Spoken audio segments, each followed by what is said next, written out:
noches a todos y muchas gracias por estar acompañándonos un miércoles más. Miren ustedes, yo les dije que el mes de junio lo íbamos a dedicar precisamente pues, a los portavoces municipales, ¿no? Por esta casa han pasado pues, Ana Rodríguez Masafret, que es la representante de Ciudadanos, Iván Rivas, que es el representante del Bloque Nacionalista Gallego. Hoy contábamos con la presencia del alcalde, pero bueno, yo recibí una llamada pues a las 5:15 de la tarde y me dijeron de la alcaldía pues que el alcalde estaba constipado y que no podía venir. Y también hemos cursado la invitación correspondiente a Beatriz Sestallo. Beatriz no pudo venir el miércoles pasado pues por problemas de despacho, tampoco pudo venir hoy por problemas de despacho.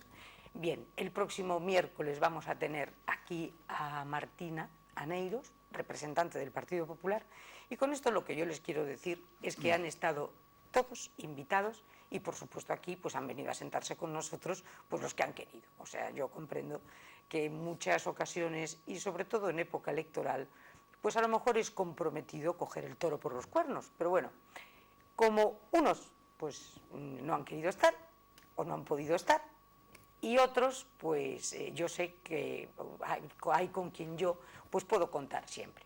Puedo contar siempre porque sabe coger el toro por los cuernos, porque es una persona muy ponderada, un estudioso de la historia y una persona maravillosamente bien informada. Ustedes ya lo conocen porque aquí ha venido con nosotros, ha estado invitado muchas veces. Y desde luego José Espiñeira siempre coge el toro por los cuernos y a mí no me falla nunca. Y yo te agradezco, Pepe, que estés aquí esta noche, porque te he pillado así, te he cogido, aquí te pillo. Me ha cogido el toro. Te cogió el toro y tú dijiste, venga, y le diste 2 muletazos y aquí estoy contigo. Te lo agradezco, no te puedes imaginar cómo te lo agradezco. Bueno, y yo a ti. No, mira, ahora estamos metidos en, yo creo, no sé a ti qué te parece, pero para mí son las elecciones en el centro, en el epicentro un poco de lo que dentro de 10 días van a ser. Yo considero que las elecciones más importantes casi desde el momento de la transición. ¿A ti qué te parece? ¿Tienen esa importancia? Pues yo creo que tienes toda la razón, porque yo, conociendo algo la Constitución, pues nunca llegué a pensar que podría ocurrir esto, porque yo no las tengo todas conmigo, porque incluso creo, ojalá no acierte, que volvamos otra vez. Si nosotros tuviésemos una educación democrática fuerte, tendría que ser siempre el partido que fuese de mayor cantidad de votos, que muchas veces los votos no coinciden con los escaños, pues ese, deportivamente, con democracia, debía ser el que gobernase. El partido más votado. Más votado por los ciudadanos. No el partido que tuviera más apoyos parlamentarios. No. O sea, ¿tú crees que debía de ser la lista más votada? La lista más votada, en estas circunstancias. Por ejemplo, ahora, pues en la papeleta, yo creo que, vamos, suponiendo que el Partido Popular, pues siga en cabeza, como dicen las encuestas, hay que ponerse por delante. Entonces, yo veo que el Sánchez, el socialista, tiene una papeleta gorda, porque claro, tiene el jugar deportivamente, voy a llamar democráticamente, dice, ha ganado él, yo lo apoyo, como si fuese al revés. Y entonces los ciudadanos, yo creo que se lo agradeceríamos. Pero me ha llamado la atención siempre dos aspectos, que es el modelo de Estado que tenemos y luego la ley de estos dos problemas me han tal. El primero tenemos que hablar largo y tendido, pero el segundo Porque nosotros, en nuestra historia, y todos, bueno, todos no, a lo mejor no, tenemos una historia en este aspecto, aunque moderna, que nosotros, en lugar de tener que ir hace 6 meses, hace 8 días, podíamos haber tenido el mejor gobierno. Eso ya lo teníamos en la República, ¿no? Lo teníamos la segunda vuelta, ¿no? Primero en la monarquía, sí, con Alfonso XIII, que precisamente... ¿Ya con Alfonso XIII había la doble sí, vuelta? Sí, porque te voy a decir una cosa. Cuando Alfonso XIII se fue y vino la Segunda República, hubo las elecciones el domingo, día 5, y el siguiente, el día 12. Entonces, digo yo, el día 12 ya había gobierno, pero claro, se organizó lo que se organizó porque eran unas elecciones municipales, y unas elecciones municipales no se puede decir que se cambien por unas legislativas. Entonces, ahí ya se organizó todo. También hay que decir que el rey se fue por evitar una guerra, que no la evitó. Entonces, la derecha también fue bastante floja. Y entonces los otros se adueñaron de todo y así está. Y luego la República mantuvo también en las elecciones también el sistema de doble vuelta, ¿no? Luego, en las elecciones de febrero del 36, pues hizo en 2 vueltas, que aquello fue, según decía Niceto Alcalá Zamora, un asalto al poder, porque allí no hubo control prácticamente. Entonces, claro, ganaron otra vez. Y entonces vino lo que vino. Y si teníamos un poco esa tradición democrática ya, ¿no?, en España, que funcionaba así, ¿tú por qué crees que el constituyente le encanta la ley D'Hondt? Esta ley terriblemente complicada porque además tú no votas a la persona, incluso tu voto no vale para quien tú estás votando, porque como es una cuestión de restos y una cuestión aritmética, luego resulta que a lo mejor, que luego si quieres hablamos de la ley D'Hondt, porque yo leía el otro día precisamente que ahora mismo, en este momento, ¿no?, en España, hay 21 capitales de provincia donde esos restos se los va a jugar, o sea, compite el Partido Popular con Podemos y con el Partido Socialista. O sea, ese otro diputado está en juego entre el PP, Podemos y el Partido Socialista. Excluye de esa pugna a Ciudadanos, fíjate. O sea, no porque la gente que haya votado a Ciudadanos, si vota al PP, le va a suponer al PP con un diputado más. No, el PP se la juega con Podemos y con el Partido Socialista en 21 provincias. Eso es absolutamente una locura, ¿no? Porque entonces yo le estoy votando al PP y no vale para nada mi voto, a lo mejor. No. O voto al socialista y mi voto no va al socialista. Resulta que va a Podemos. Eso no es un disparate. Bueno, ¿Por qué el constituyente lo coge, Pepe? Es que hay muchos disparates. Por ejemplo, nosotros tenemos, bajo mi punto de vista, que no digo tener la razón, en vez de partidos tenemos una partitocracia. Sí. Entonces a nosotros en las elecciones nos presentan unas listas. Nosotros votamos una lista, pero no votamos quién tiene que ser nuestro alcalde ni nada. Entonces resulta que los que votamos, nosotros, en esa lista, los que salen en esa lista y alcanzan la carrera de San Jerónimo, ¿a quién le deben el estar allí? ¿A los ciudadanos o al partido? Al partido. Al partido. Claro. Y serán la voz de su amo. Siempre. Entonces, eso había que hacerlo como hacen otras naciones. Entonces sí seríamos demócratas de tomo y lomo. O sea, de momento somos Esto es una partitocracia, Partitocracia, no es una democracia. naturalmente. Partitocracia que arranca del 78 en realidad. Sí. Y ahí imprimen dos cosas, la fórmula de Estado de las autonomías, que luego si quieres hablamos, y la ley DONT. ¿Y esa ley a quién beneficia?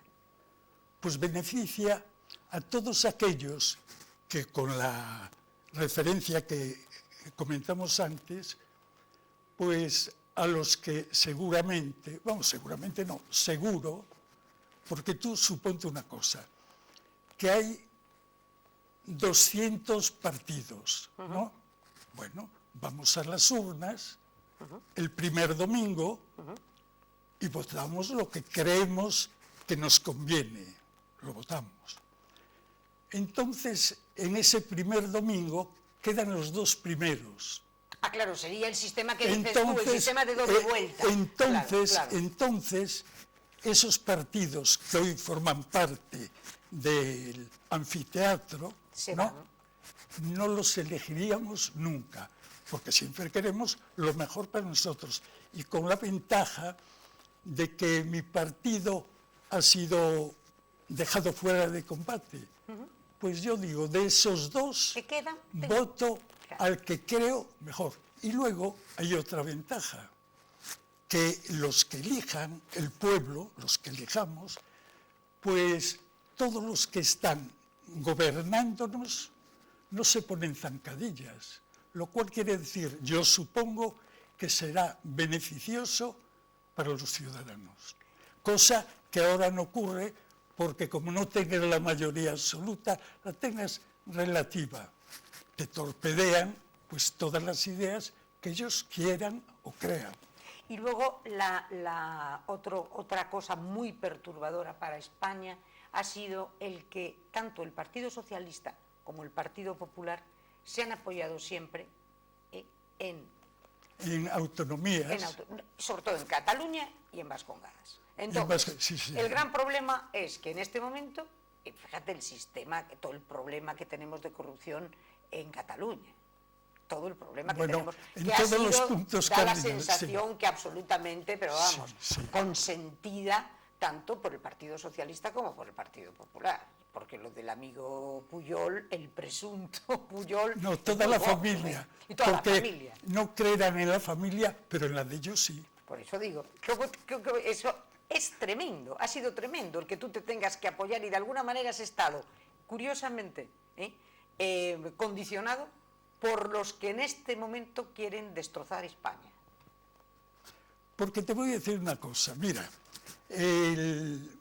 hay 6 motivos, 6, por lo que España fue contra España, es decir, la guerra civil. Sí. Yo rechazo todas las guerras, y más entre hermanos. Claro. Pues luchamos, unos por una cosa y otros por otra. Los de CEDA, el partido vamos a llamar de la derecha de entonces. La derecha, de Gil Robles y compañía. Bueno, pues estos luchaban primero por la religión, luego la familia, luego la patria, luego el orden, el trabajo y la propiedad privada, lo cual quiere decir que los de enfrente no coincidían con eso. Y entonces vino el problema. Claro. Porque todo tiene un motivo. La propiedad privada, aún muchas veces, aún lo vemos ahora, los asaltos a tales, la propiedad privada pues es respetable. Y la religión, estábamos unidos desde la antigüedad de los romanos, de Teodosio, por la religión, luego por el idioma, todo eso. Luego vinieron los visigodos y resulta que al ver aquello se adhirieron. Y fue cuando Recaredo, en el tercer concilio toledano, en el año 589, ya reforzó la idea de España. Algunos les da vergüenza o no quieren hablar de España. Dicen, el Estado español, en diferentes idiomas, Pero España no, se creen que lo inventó el general Franco. Y fueron los fenicios, el siglo XII a.C., cuando fundaron Cádiz, que tiene 3000 años y es más antigua que Atenas y que Roma, los centros de sabiduría. O sea que fíjate tú cómo varía. Fíjate tú de dónde venimos, Bueno, de dónde de Adán venimos, y Eva. y de dónde venimos y a dónde vamos. En este momento, la situación actual, ¿no?, con el tema de la ley DONT, que va a ser muy protagonista al coger esos restos y nos va a condicionar mucho. Con esas no doble vuelta de elecciones, sino que desgraciadamente estamos repitiendo ahora. ¿Tú cómo ves la situación? Por ejemplo, ¿cómo la viste en diciembre? ¿Tú cómo la viste en diciembre y cómo la ves ahora, con estos 4 meses que han pasado? ¿Cómo la viste en diciembre? Con estos, bueno, era Partido Socialista, Partido Popular y 2 fuerzas que parece que estaban ahí que no se sabía. En este momento hay 4 partidos ya en liza. ¿Cómo ves el panorama? Pues mira, desgraciadamente, y quisiera siempre equivocarme, yo cada vez lo veo peor. Porque estamos perdiendo un tiempo que no es en funciones el gobierno, debía ser ya un gobierno fijo. Nos hubiésemos ahorrado tiempo y dinero. Y en los fondos andamos un poco flojos. Entonces, vamos a ser pragmáticos y vamos a hacerlo como Dios manda. Esto, bueno, se admite, pero se admite teniendo, en argot deportivo, deportividad. Es decir, tú me has ganado a mí en votos, yo te puedo hacer la contra. No, que gobierne tu partido. Esa es Pero somos tan soberbios, todos queremos ser el número 1, y no, el que se mete en política tiene que servir al pueblo y ver lo que los ciudadanos quieren. Y si los ciudadanos votan a un partido en esta forma, llámese el PP, el PSOE, el de más allá, cualquiera, que gobierne él. Pero esto no está legislado, por lo tanto no fue posible, porque el entendimiento ya ves que llegó a donde vamos ahora, segundas elecciones, y tú ves posibilidad incluso de otras elecciones más. ¿Cómo? Y cualquiera, ojalá me equivoque, pero si seguimos así, pues no le veo solución. ¿Y ahora? Porque hago mezclas Sí. de uno con otro y yo no encuentro encuentro solamente lo que han hecho Izquierda Unida y Podemos. Son los dos de izquierdas, no son iguales, pero tienen un nexo de unión. ¿Qué te parece Pablo Iglesias? Pablo Iglesias, turrón. No, Pablo Iglesias no el José. Besteiro, no el ferrolano. No el nuestro. Pablo Iglesias, el de Turrón, Madrid. Turrión. ¿no? Turrión en Navidades. ¿Qué te parece? Pues me parece un gran organizador. Me parece un hombre que vive y conoce la política. Es un hombre que tiene una labia que al que no conozca nuestra historia o no sea una persona cultivada, pues es fácil que la lleve al huerto. Ahora bien, yo creo que con un detalle, yo reconozco que vale, pero un detalle que yo huyo de él, aparte del económico, que es fundamental, que yo un día dije que se parecía por donde pasaba al caballo de Atila, pero yo no me gustó, lo rechazo, que diga que la bandera es un trapo. Y luego, el himno es una pachanga cutre. Y el himno, entonces, no sabe quién fue, el himno, primero la bandera. La bandera, Carlos III fue en ese reinado y tal, bueno. Y luego la marcha, el himno, es la marcha real, la marcha de granaderos, que Federico de Prusia nos regaló al rey.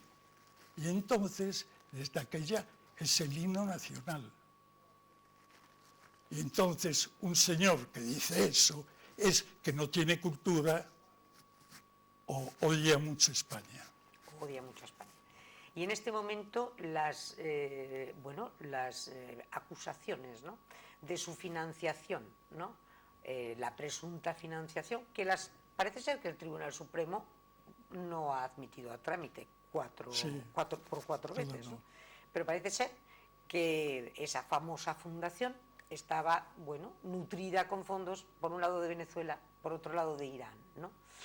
Y en este momento él lo rechaza, dice que no hay tal, pero bueno, lo que es una realidad es que hoy por hoy Podemos se ha convertido en la gran estrella de la política, porque de la noche a la mañana puede dejar incluso fuera de combate al Partido Socialista, nada más y nada menos.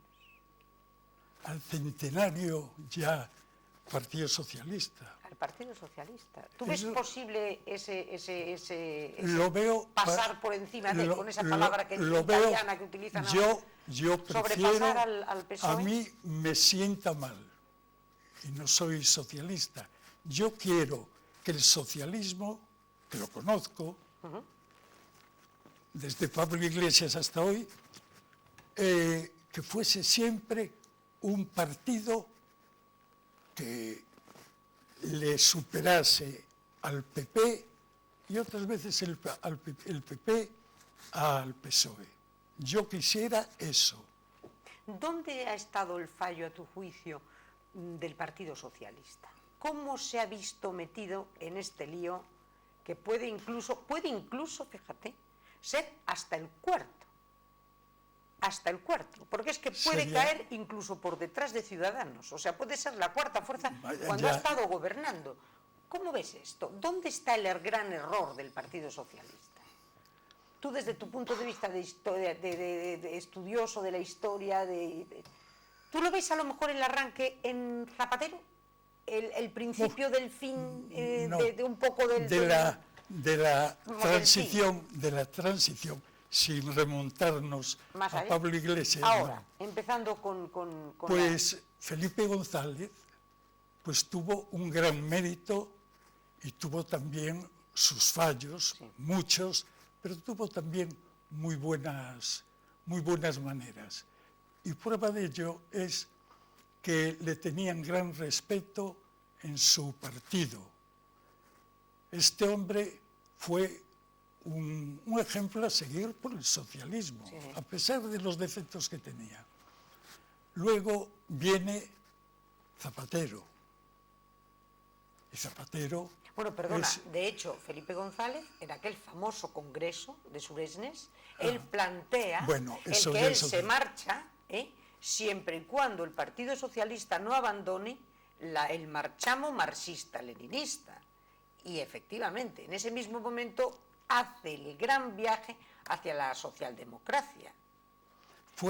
Socialdemocracia que él mantiene durante todo su mandato. Tienes razón. Pero esa socialdemocracia empieza, por eso te hablaba yo de Zapatero, porque empieza a derivar otra vez hacia la más extrema izquierda con José Luis Rodríguez Zapatero. Para mí, con una serie de leyes terriblemente nocivas. Una que creo que ha sido muy perjudicial para España, mucho, la ley de la memoria histórica. Bueno, eso... Porque ha sido volver a remover enfrentar otra vez cuando había ya presupuesto, dotación presupuestaria y interés de que cualquier persona, porque yo estoy completamente de acuerdo y me parece increíble que todas las personas que quieran rescatar de una cuneta, por Dios, a sus muertos, por Dios, naturalmente que tienen todo el derecho, pero ese derecho ya lo contemplaba. Había una dotación presupuestaria para eso y ya se contemplaba. Entonces yo creo que este hombre, para potenciarse él en un tremendo antipatriotismo, ve que puede ser campo abonado el exacerbar otra vez el odio entre españoles, y yo creo que lo ha conseguido. Pero eso no pudo ser también el principio del fin de esa socialdemocracia en este momento? ¿Cómo lo ves? No, bueno, el presidente Zapatero tuvo, aparte de eso que acabas de contar, tuvo la economía, Bueno, que fue lo que le bueno, hundió. por supuesto. Vivíamos, pero vamos, ajenos a lo que se tomaba. Él no. El crash mundial fue en el año 7. Pues en el año 6 a él, los del Banco de España le avisaron que se avecinaba un buen golpe en economía. Él no le hizo caso, que el ser, decía él, que el ser muy pesimista no arregla nada.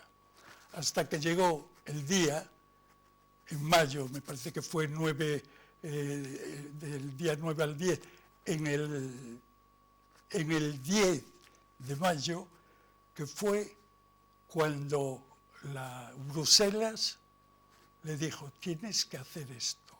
Y ahí tuvo que recortar, tuvo que hacer lo que no había hecho de forma progresiva, y entonces ahí se hundió el PSOE y se hundió él. Claro, elecciones, llega Rajoy y todo el mundo, al ver el problema que había, Rajoy, claro, prometió lo que prometió, que iba a ser y tal, pues la gente se volcó, mayoría absoluta. Pero llega y al ver las cuentas se da cuenta de que el déficit pues estaba en las nubes, en 95, por ahí, y debía de ser el 3. Entonces, claro, no pudo hacer lo que él tenía previsto, porque tenía mucho poder político, pero económico ninguno, porque lo tenía Bruselas. Y tuvo que hacer unos recortes 3 veces mayores que los que hizo Zapatero. Y aún estamos como estamos. Eso fue una de las... Bueno, lo de Zapatero es muy largo de contar. La ley de la memoria histórica viene por su abuelo que murió fusilado. Y entonces él quiso vengar a su abuelo. En cambio el padre no hizo nada, estaba en León, muy bien empleado en el ayuntamiento, viviendo muy bien y todo eso, pero le dio a él, el padre le contaría aquel, claro, y el abuelo de Zapatero, Juan Rodríguez Lozano, capitán de infantería, ese era el hombre de confianza del coronel Lafuente, estuvo en el 34 en Asturias, luchando contra los de UGT y toda esa gente, ¿no?, de esa tendencia. Y entonces el comportamiento fue extraordinario. Y es más, el día 13 o 14 de aquel mes fue en una acción de guerra, iba en vanguardia, y en un pueblo, una emboscada tremenda, y él se libró de milagro. Y luego, pues el hombre, cuando estalló la guerra, resulta que le escribía al director del periódico El Socialista, a Zubizarreta, le escribía diciendo que él se prestaba a dar información y a hacer proselitismo. Eso en guerra. Y un oficial, claro, lo cogieron en un descuido, o registraron El Socialista, y entonces fue sometido a consejo de guerra y pena de muerte. O sea, y de ahí parte todo. Porque la memoria histórica yo no sé lo que es. Es que es un poco... La historia la escriben los historiadores, claro, es un poco no los políticos. Un contrasentido, porque memoria histórica... La memoria falla mucho. Claro, la memoria falla, entonces tiene que ser un poco eso, lo que dices tú, ¿no?, los historiadores, y dejemos un poco a los historiadores. Y no todos los historiadores. Ahora, de todas formas, esto, si hubiera llevado la ley de la memoria histórica a terminar por echar el bálsamo en todas aquellas heridas, pero es que ha echado ácido. Es el gran problema. El gran problema es que ha exacerbado yo comprendo, mucho Pepa, yo comprendo que cada uno quiera Ahora, yo enterrar entiendo, claro, que eso están por ahí. perfectamente. Estoy de acuerdo. O sea, es que eso total, todo el mundo tiene todo, derecho sí. de alguna manera. Sí, sí, sí. Entonces el abuelo de Zapatero, pues claro, era un hombre pues equivocado y le tocó pues lo que le tocó. Y a día de hoy, por Pero ejemplo, te voy a preguntar yo una cosa. Dime. Eso que acabamos de decir, Sí. estamos de acuerdo. Pero yo te digo, hay un trabajo de un periodista que se llama Manuel Aguilera, que le costó 5 años y por libre llegó a la conclusión de que él había visto y asesorado por los del lugar casi 1000, vamos a llamarle del bando no nacional, Republicano. cerca de 982. De esos nadie como el coronel Barceló, Andreu Nin, que había gente, Sí. nadie se acuerda de ellos. ¿Y dónde están que se acuerden de las 2 guerras dentro de la guerra que hubo en Barcelona, en Cataluña? Esto de izquierdas contra izquierdas. Y luego en Madrid el coronel Casado con lo otro, esos no los nombra nadie. No los nombra ni del PSOE, ni de los comunistas, ni nada. Y allí y le facilitaron a Franco la victoria también. Sí, sí, sí. O sea que mejor a mí guerra entre españoles no me... Mejor, es verdad, es verdad. Y ahora mismo, por ejemplo, yo te decía, el Partido Socialista, bueno, en este momento parece ser, según las encuestas, la falta de apoyo que está teniendo. Ya los resultados fueron los peores resultados del Partido Socialista en diciembre. Y parece ser que según las encuestas... Peor que con Rubalcaba. Peor que con Rubalcaba. Y parece ser que según las encuestas van a ser todavía muchísimo peores, ¿no? Pero tú te has fijado, tú te has fijado que a Felipe González, excepto en el año 79, al siglo de fundarse el partido, que fue en 1879, fíjate que en 1979 fue cuando Felipe González aparcó el marxismo. Claro. Atiende. Sí, sí. Aparcó el marxismo porque antes de eso le pasaba por la izquierda el comunismo. Y entonces Willy Brandt y toda esa gente, pues le dijo, oye, que con esto no vas a ningún sitio, que tienes que hacerte socialdemócrata como nosotros. Y le ayudaban. Y el régimen franquista se hacía la vista gorda porque él fuese y no los comunistas. Y entonces Ugarte, un artillero del servicio de información, fue el que le dio un pasaporte a Felipe y otro a Nicolás Redondo, sí. Al padre, Sí, sí, sí. unos pasaportes para que no los detuviese nadie ni les porque quería que fuesen a Suresnes. Eso estaba perfectamente estudiado. Aún Ugarte dijo, bueno, cuando llegaron otra vez a España, ya arreglaron sus problemas, Felipe González me dio el pasaporte, pero Redondo no me lo devolvió. Pero tampoco se lo pidió. No se lo pidió. No se lo devolvió. No. Que Felipe González entonces era el Isidoro, el nombre de guerra que él tenía. Pues a partir de eso tuvieron, claro, les quitaron una base que no, que tal. Fue el único problema que tuvo. Los llamados varones y todo eso, nada. En cambio, ahora resulta que con Sánchez, pues está Susana Díaz, está el que está en Castilla y León, depende de mucha gente. O sea, no hay unión, para mí. Porque a lo mejor... No forman un bloque... Porque no hay liderazgo.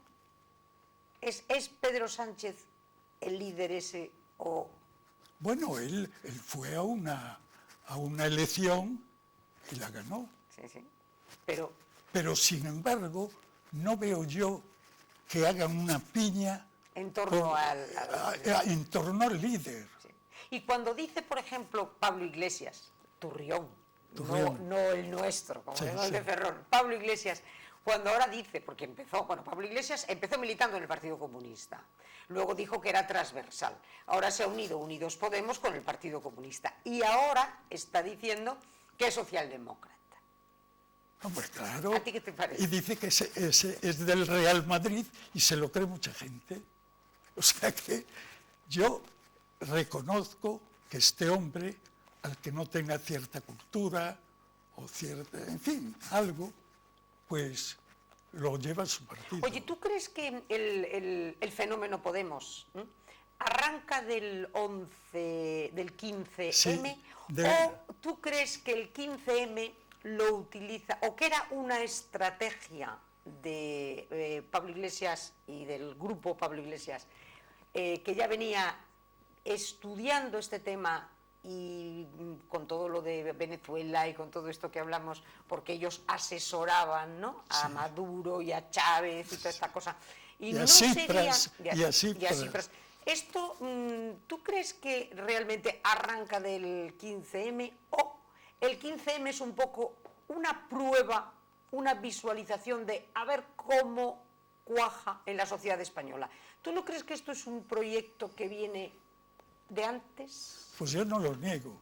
Porque yo lo veo muy bien estudiado, ¿eh? Sí, Creo que está hecho, pero con perfectamente. tiralíneas, ¿eh? Está y muy apoyado, bien estudiado. Y apoyado. Sí. Porque 4 o 5 sueltos por ahí no, y apoyado. Pues no me extrañaría. Yo no te puedo decir con certeza, una cosa es lo que piense, yo pienso igual que tú en ese aspecto, que eso fue la semilla o un ensayo de lo que podía... De a ver qué pasa. Y al ver que tuvo esa eclosión, y no cabe duda que se daban una serie de circunstancias, estaba la gente muy... Porque claro, el problema de España en este momento es que hay muchísima gente, mucha gente que lo está pasando muy mal. Sí. La crisis ha golpeado duramente a toda la clase media española. De hecho, según dicen, más de 3 millones de personas que antes estaban considerados como clase media han pegado un bajón impresionante. De hecho, los sueldos pues han bajado un 30%. Claro, oye, el 30% del señor que gana 120.000 euros... El que tiene trabajo. El que tiene trabajo, pero claro, el 30% del que gana 1.000, es que hoy por hoy ser milieurista, pues es hasta un chollo en España, ¿no te parece? Pero creo que vamos a ir dentro de un momento a publicidad, pero cuéntame, el milieurista que antes decíamos un milieurista, ¿hoy en día es un chollo ser milieurista? Pues sí. ¿Verdad que sí? Naturalmente. Milieurista o nada. O nada. Entonces, ese caldo de cultivo es un caldo de cultivo que fomenta pues que la gente, bueno, sin contar la corrupción, que ahora después de la publicidad vamos a hablar, pero el caldo de cultivo de la falta de trabajo y crea pues un nerviosismo enorme, una indignación fortísima. Hombre, sí, sí. Y es campo abonado para todo populismo, ¿no te parece? Sí, sí. Uno que tiene familia, que vale, encima, o se va al extranjero, o aquí no puede vivir con su familia, tiene que ir a centros benéficos. Claro. Claro, ese hombre, pues claro, vota al que le promete, aunque le tomen el pelo, o hace cualquier barbaridad. Yo eso sí. Antes o después de publicidad, te voy a hablar sobre un detalle de la clase media. Pues hablamos, si te parece, después de la publicidad.